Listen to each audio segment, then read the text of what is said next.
Welcome to Black Businesses Matter, a podcast about why Black businesses matter and the benefits of collaborating and advocating for Black businesses to drive impact. Each episode, we will cover legacy, hope, Black joy, funding sources, cultural shifts, equity, and so much more.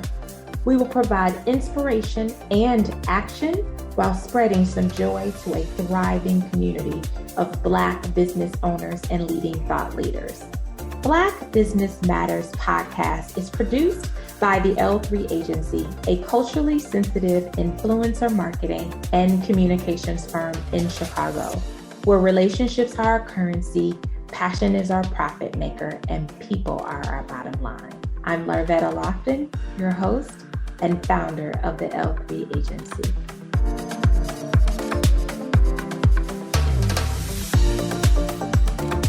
Welcome. I'm so excited to have, I like to think Lynier as my friend, my mentor, my investor, all of the above. And so when you have these kind of people in your life, I tell you something, it's nothing you can't do because you can always call him and run some things by him and he's all for it. So I am pleased to introduce you to Lynier Richardson of the Chicago Trend. And we are just going to talk about Black investment. This is the man who literally is talking about the importance of Black businesses. He believes that when people of color invest in people of color businesses, we can make an impact. And he certainly has been one in my business and in my life. And so he's going to share all the amazing things that he's doing, both in Chicago and other places across the world. So welcome, Lynier. Hey, good morning. I'm pleased to be on this episode with you. Yes, Lynier. So you know that Black businesses matter. You've been leading this pledge for quite some time, probably before it was a thing, right? But I want to talk about you as a young boy from Chicago, right? Because you're originally from Chicago, right, Lynier? Great. Yep. I grew up initially on the west side of Chicago, and my mom and dad started a business. We've owned a bar and nightclub for 43 years, and in between there, popcorn stores. And so I grew up in a family of entrepreneurs where, we talked about small business and making moves and marketing and accessing capital, when we were teens and, and 11, 12, 13-year-old. Wow. So Lynier, while some people were out playing jump rope, your family was talking about making deals and living your best life as a Black business owner, huh? Well, I mean, we played our share of sports and all that fun, but we also cleaned up the parking lot. We stocked the beer coolers. If the DJ didn't show up, I was the, substitute DJ for happy hour. All of that, that was part of our business. We drove the popcorn trucks. We opened the stores.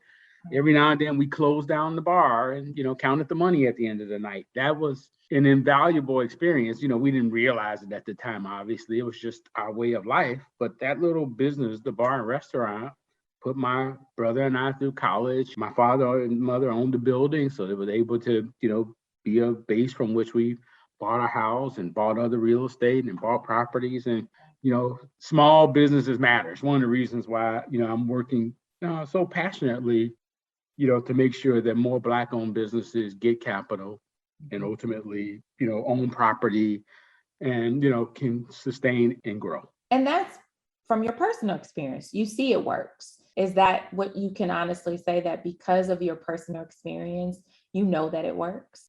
I can. It's funny to think about it this way. I'm 55 now, right? And to think about it as over the last 30 years or 40 years of watching entrepreneurship, I know that small businesses, that Black-owned businesses matter, both informally and, formally. I've researched and read a lot about the topic. My father contributed to the, local boys club and helped start the block club and hired a whole host of people, from bartenders and managers to clean up people and consultants and advisors. And when we got new computers, we hired IT people.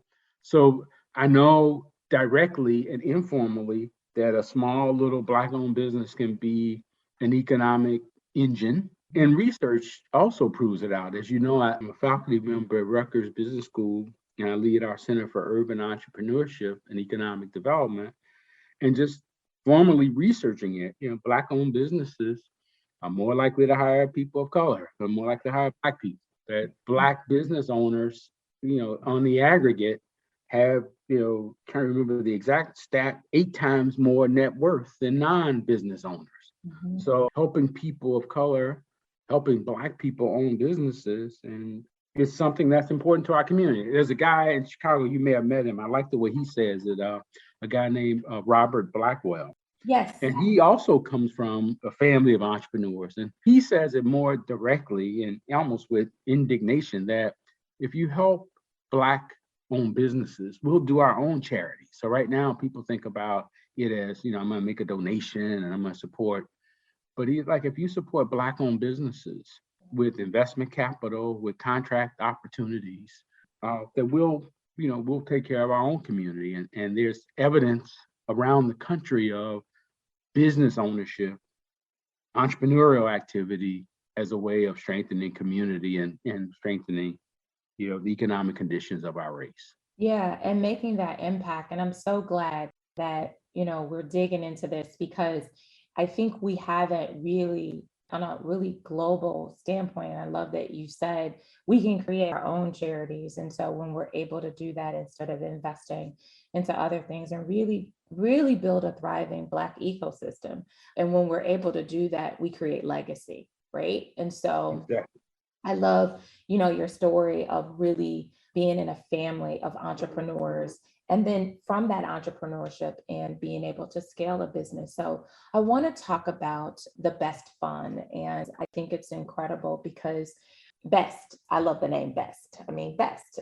Who isn't wanting to get the best fund out there where Black businesses thrive? Because what you see, and I know you see so many businesses, do you find that most Black businesses are probably struggling at a certain amount? Like, is it like this 10 to 30,000 mark that if they're able to get that level of infusion, their businesses could scale at a greater rate? Like, is there any kind of average number that you see that, businesses really need to be able to scale at a larger rate, at a faster? Well, let me take it from this point. So there's a whole spectrum of business opportunity, of entrepreneurs, of business models and business plans and strategies. So there's certainly, there are people that are legendary in entrepreneurship. In Chicago, Jim Reynolds, John Rogers, Hermine Hartman, Quinn Primo. They're just, they're icons. And, generations before that, John Johnson and Oprah Winfrey, icons of macro, just entrepreneurs, right? And there are also folks who are tech startups who are working to arrange capital to be able to become the next unicorn, which means, have some exit, $100 million or $1 billion exit. So those are, and they need a certain set of solutions and teams and access to capital. Mm-hmm. We formed the NJ BEST program. BEST stands for, Black Entrepreneurs Survive and Thrive. It's a hyperbolic name, but BEST. So, and our basic theory was that there's some very small Black-owned businesses that are, we said, too small to fail. Sometimes they used to talk about banks as too big to fail. That these businesses are consumer-facing businesses. They're never going to be $100 million enterprises. They may never be $5 million enterprises, but they bring vitality and vibrance to our community. It's where people gather. It's where they go to work out. It's where they go to get coffee. It's their favorite, carry out chicken place or pizza or soul food, right? And it's everything in between there. And that those businesses, when they're too small, I call it too small to fail, because these were the type of entrepreneurs who can't really go to venture capital, certainly, really can't go to a bank. Many of them could not even go to PPP, get a PPP loan, right? These are salons, beauty salons, barbershops. But again, they are essential. My father probably, 30 years ago, we started business, probably couldn't have gotten a PPP loan, operated a bar and nightclub, right? Who's gonna, and so the whole purpose of BEST was to identify Black-owned businesses that are small and that are consumer-facing, and to really come up with a strategy that will allow them to create a plan that people could understand. If they had capital, what would they do with it? And then so I call that the narratives. Here's who we are, here's what we do, and then the numbers. So we do the narratives and number. And so, all right, if you had $30,000 or $50,000, here's what we do with it, and here's how it would impact our business, and here's that we generate another $500 a week or $1,000 a week or whatever the number would be, and we'd have a better chance of being able to survive and thrive coming out of this current climate that we're in. And that's the goal. So, I wish we had, we got small amount of capital from large philanthropic investors. The Rockefeller Foundation, in this instance in Chicago, has really given rocket fuel, or the initial catalytic fuel, to this program. And what we love to do is raise more capital. Or if it's not raising it directly, it's finding ways to help the entrepreneurs who we're working with on the plan and, the numbers, for individuals to say, oh, I do know that restaurant. I would like to see them open. Or, we used to go to that barbershop or beauty salon. I know they've been on that corridor forever. Or here's a young upstart. Or, I love the story of this entrepreneur and how they're helping the community improve their health. I like to support them with the $500, $1,000, whatever it is, $10,000, $100,000 to the fund. That's what we're aiming to do. So, long answer. I'm sorry. I just wanted to give you the parameter. No, I appreciate that journey, because I believe sometimes people just look at, what started, and really the journey for you to be able to establish a fund. And I love that it's thriving, because that's what we want to talk about, is thriving. For many Black businesses, they have been in the survive mode and not able to thrive. And so with the Best Fund, you launched that this year, right? Was it this year, Lynier, or was it last year? Yeah, we launched it right at the end of last year. I think when we started working on it, it was the beginning of 2021. We just have gotten the pilot off the ground, where we now work with about 6 entrepreneurs. We had this week, Arvella, you'd be happy, we funded the first entrepreneur, closed, they signed their little documents, and we closed the investment of a little over $20,000. And we're working on the second one. And we're going to have another committee meeting probably right before the end of the year. We're doing the work of, because again, to get capital, even if you're consumer facing, even if you're an all cash business, you still have to be able to tell the story. Here's what we're doing. Here's why we're important. Here's how we make money. Here's our strategy.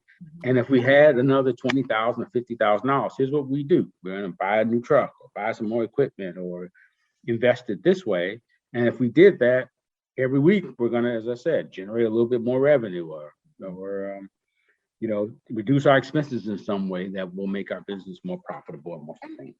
And employ more people, right? And employ, consultants, people of color. And I think that's the value that we do bring. And so I know that the first business that was awarded the business, I think it was 2. We got 2 businesses. I am, pleased to be on this committee, and I'm really grateful to be there and to help Black businesses thrive with this fund. And so the 2 businesses, food business, and then the second one is a co-working space, an event space for, Black business owners, Black creatives. And so both of them are going to get that money. And I'm truly excited. And so there were several businesses that didn't make it. And that's what we're going to talk a little bit about, these businesses that did not get voted in, because we all know that you got to vote these businesses in, but we still believe that they have an incredible story.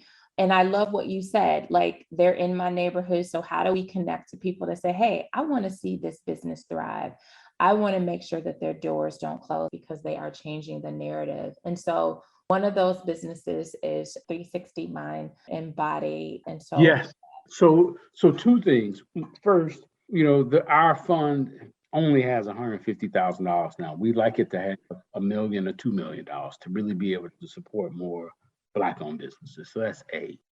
At our first meeting, we heard presentations, 3-minute videos, reviewed the write-up, reviewed the numbers of 5 entrepreneurs.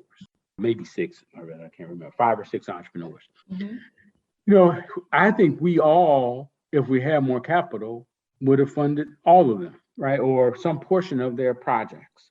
I think we decided, and it was interesting, the debate that we had as a investment committee, that we're going to invest in two, that instead of trying to, give everybody a little bit of money, we were going to choose two and really make the investment and really help the other three identify other sources of capital. And so Ashante's business, 360 Fitness, exciting entrepreneur, has both helped people physically improve their health, mentally improve their health, an inspiring entrepreneur. If you hear her tell her story or, give sort of word for the day, I mean, she's an asset to our community, and our community with a big O, right? Our community. And, she wants to, in the facility where she does her workout training, she wants to add healthy food options, a juice bar and other things and, it's a small investment, and, it would add another amenity to our community and another tool and resource that will improve the health outcomes and, in our community. It's something that should be supported. Again, close runner up. So I don't even want to make it seem like you lost it, didn't make it. It was, we didn't have enough capital. If we had more capital, undoubtedly we would have been supported. We like the plan, we like her, we like the strategy. Mm-hmm. And so one of the things I'm really excited about you giving us the opportunity to do this podcast is just to get people to understand her story. She did a 3 or 4 minute video. If you have, search her on YouTube or Instagram. I mean, you'll be inspired just, in the 30-second, her YouTube videos. Yes. And this is someone that, $20,000, $25,000 would help her business be better positioned to survive and thrive, and would help our community to continue to be healthier. Mm-hmm. And more successful, right? So, and there are other stories. I don't know if I want to do each one by one, but there are other stories where people have different strategies. One lady who's operating like a food cart, and what was so fascinating to me was, even though she's struggling to make it, she's still employing like high school students. She's giving little scholarships to high school students. So here's an entrepreneur who's figuring out how to survive and thrive and keep their business open and change her business model based on the pandemic, but still has not lost her commitment to civic and supporting young people in our community, right? Mm-hmm. So that's emblematic of what it means to be a Black entrepreneur in Chicago and in our community. I mean, all that stuff. Think about going way back, civil rights, Spencer Leak and the Black bank owners and the Black car dealership owners. That's what Black business owners, they supported the civil rights movement. They supported Harold Washington. They supported Martin Luther King. They supported, going all back to Emmett Till's, sort of publicizing of the tragedy there, right? That was all because there was Black business owners. So small Black businesses matter, as you started out by saying, and anything we can do to keep them open and striving. And it doesn't have to be just about the high growth or the celebrity. My dad, nobody knew my dad growing up, but he, again, supported the boys club and, supported the local block club and, was role model and gave people opportunities, in the neighborhood, right? In the hood, right? And I'm not saying that to brag on my dad. It's that there are 1,000 people who are, role models on their block and in their communities. And that's what we're trying to make sure they survive and can continue to be assets. And to understand that, for these businesses, and when I think about, a 360, and I say that because I have had the pleasure to interview Ashanti and know her and supported her and been in her gym. The one thing that I honestly say for many of us, we don't, Black people, I think we are the most brilliant segment because we are always constantly coming up with ideas and solving problems with our community.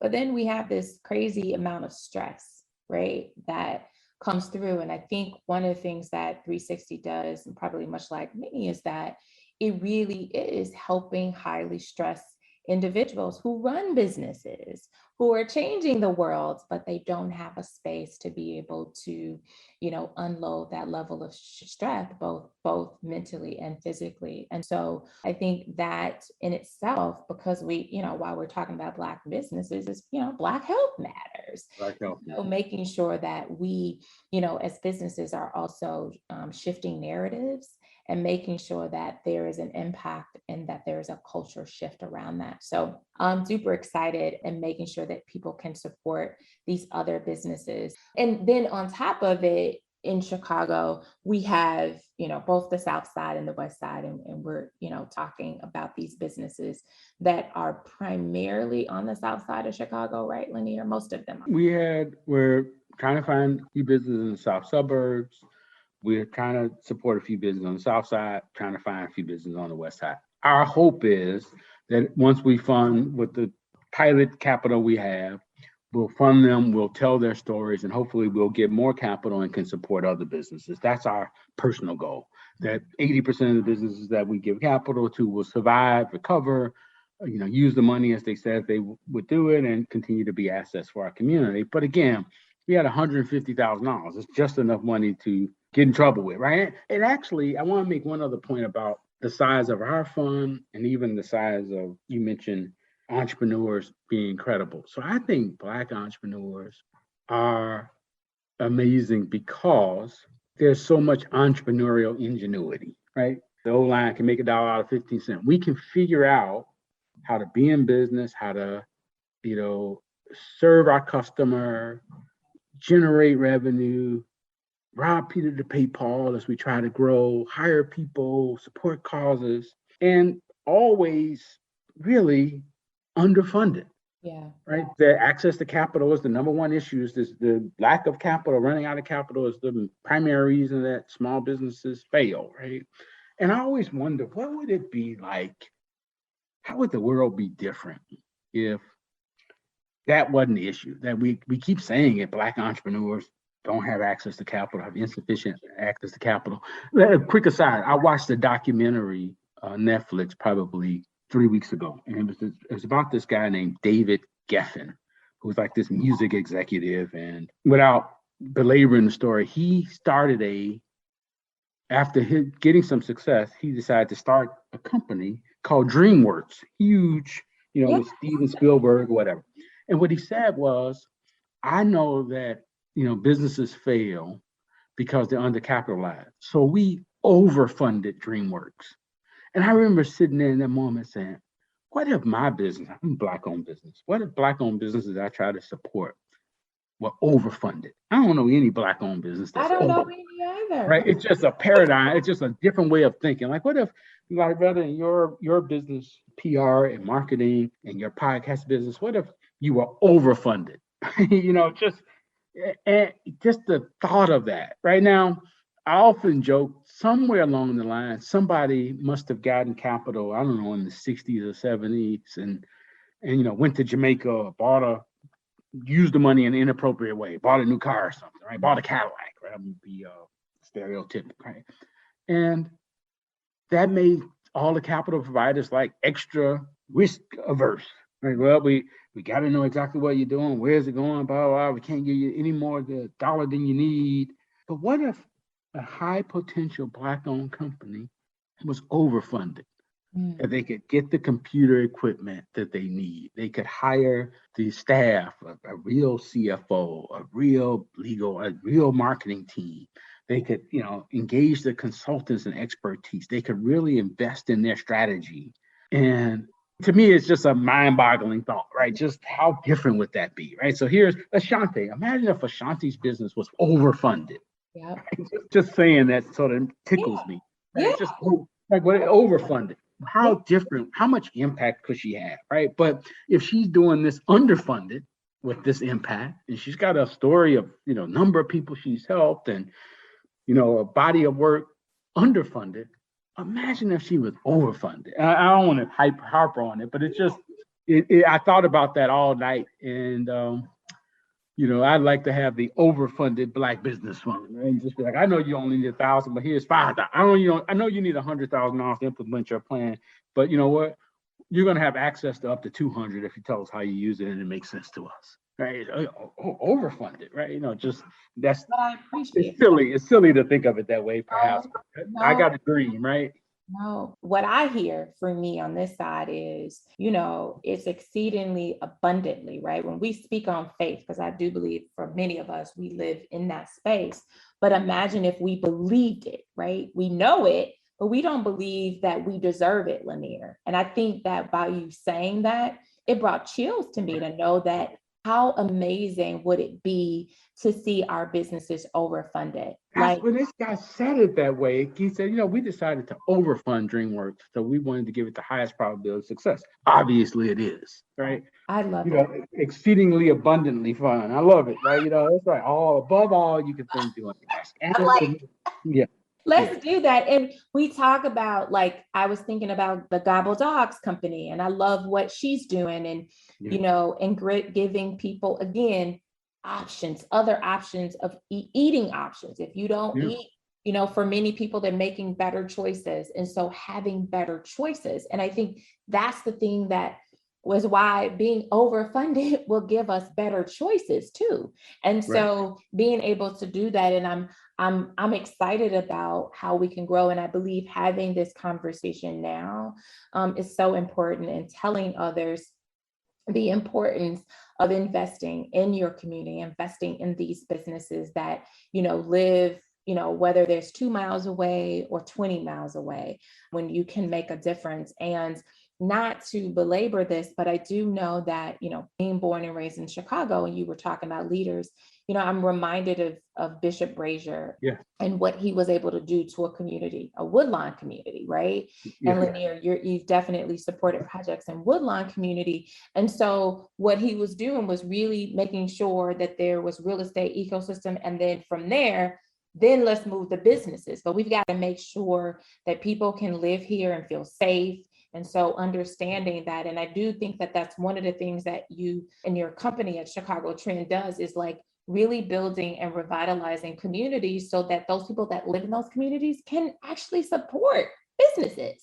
And that's where we're lacking in many of our communities, is that we just don't have vibrant businesses, and supporting that on the real estate fund. So one of the things I wanted to ask you, and for many folks that are listening, Lynier Richardson of Chicago Trend, you can certainly find him, look up all the amazing things that they're doing, especially with this best fund. And it sounds like we're going to get another fund, and we're going to get overfunded and exceedingly funding fund, so that Black businesses can get, overfunded, so they can continue to build on legacy. And that's what I wanted. What I love talking to you, Lynier, is because I love how you started where you started, with your dad's business, and like moving into this space as an investor, and as a thought leader in this space, and just a wealth of knowledge. So I do want to ask you this one question, because I'm asking guests this because I am always fascinated about what brings you joy as the work you're doing to change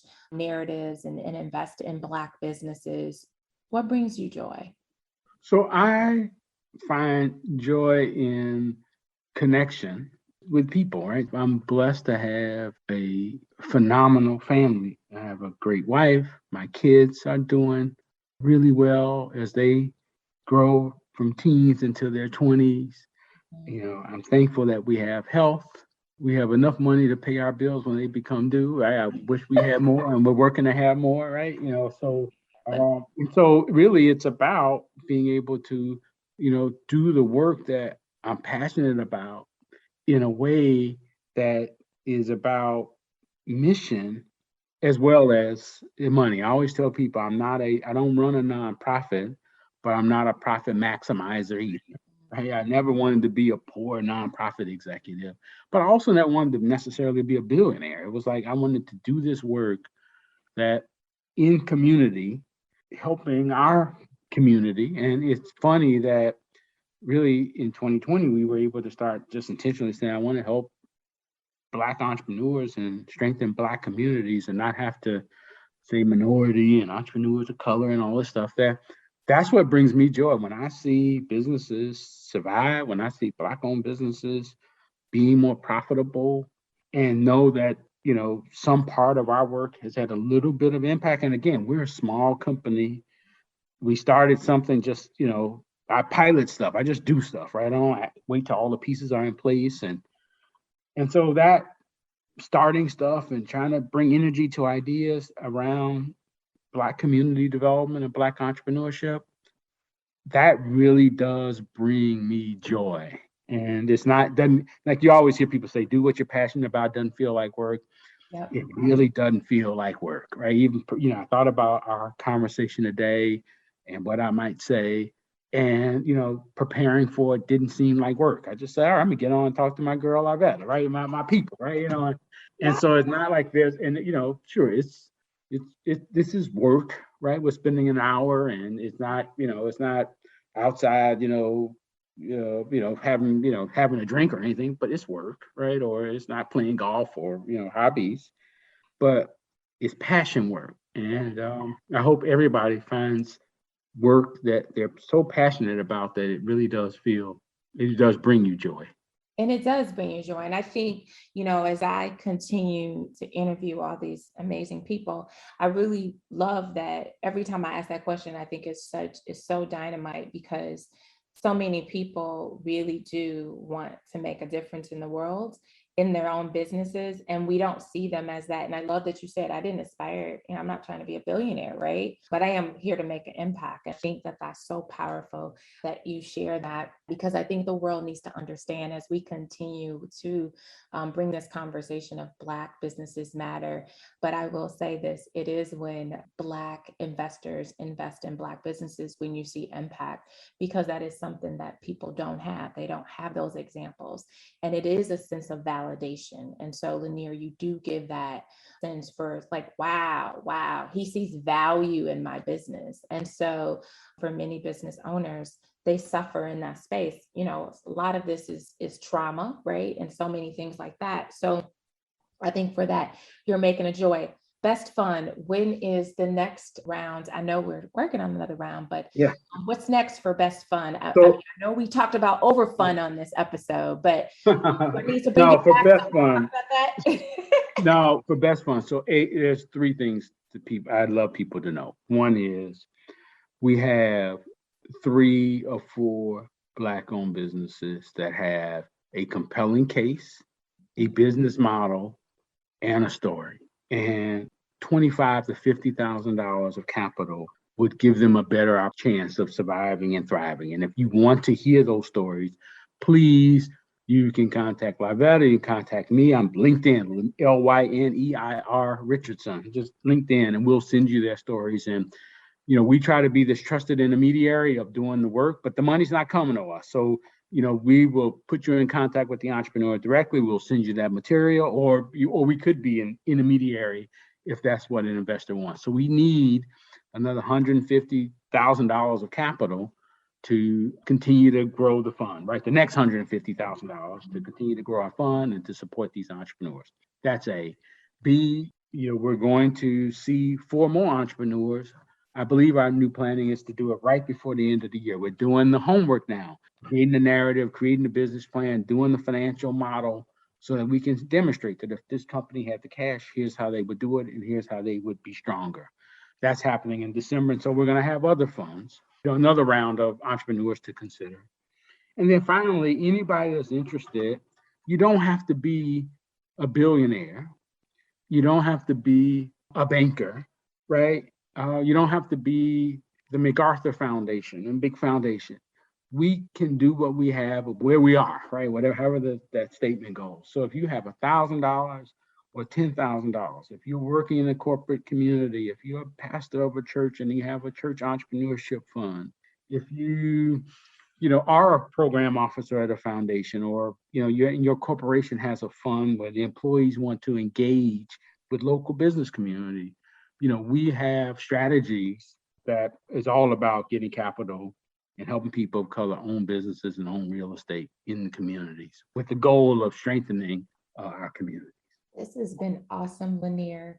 that we were able to launch this episode and launch this podcast with you to be able to create more opportunities for people of color to get supported, but also people who are in positions to be able to give money. And that's what we want, is more people to see the value in these Black businesses and support them with money and capital and resources and all those things to get them overfunded. I'm going to ride with that, Lynier. I don't know, you put it out, and I'm going to ride with that because I believe that God wants abundance for all of us and all of our businesses if we, continue on our vision of diligently seeking Him every day. So for me, I'm going to roll with that, Lynier. I think that was the thing for me today is, why can't you be in that space and be overfunded? And I think that that's a conversation that perhaps we'll continue to have and do. But Lynier, thank you so much, more than you will ever know, that I'm glad to know you and have you in my network, and that we can continue to do amazing business and support businesses. And I'm able to do this in a way because I love sharing stories and making sure that stories are being told. People can never say there aren't any amazing Black businesses. And I used to hear that. And I said, nope, I beg to differ. And so I get to bring them, but I also get to bring people like you and other thought leaders who say, yep, I'm taking that pledge. I'm here. I'm doing the work and I'm taking that pledge. I'm not just saying it. I'm not preaching it. I'm actually practicing it. And you are that person. So I appreciate that. And don't let me miss this opportunity to say thank you for doing what you do, Larvetta. I mean, I think it's clear that it's passion work for you as well. Telling stories, meeting people, making the connections. I know that you have a quality business, and same way we all are trying to grow and be more impactful. So don't let this conversation end without me and the large community saying thank you for all you do too. Thank you, Lynier. Thank you so much. Guys, continue to support what Chicago Trend with Lynier Richardson. And like he said, it's Lynier, L-Y-N-E-I-R. Most people will spell it L-A, so L-Y. So making sure that you connect to him on LinkedIn. And thank you guys for tuning in to this episode. And we look forward to seeing you again. Talk to you later. This show is brought to you by Chicago Trend. Chicago Trend catalyzes, accelerates, and finances strategic retail development to drive neighborhood transformation. If you would like to support this featured business and help them achieve their dreams, please visit chicagotrend.com. chicagotrend.com. Thanks for listening. Thank you for joining us this week on Black Businesses Matter podcast. Make sure you subscribe to our podcast wherever you listen so you will never miss a show. You can also follow us on social media at the L3 Agency and at Larvetta Speaks.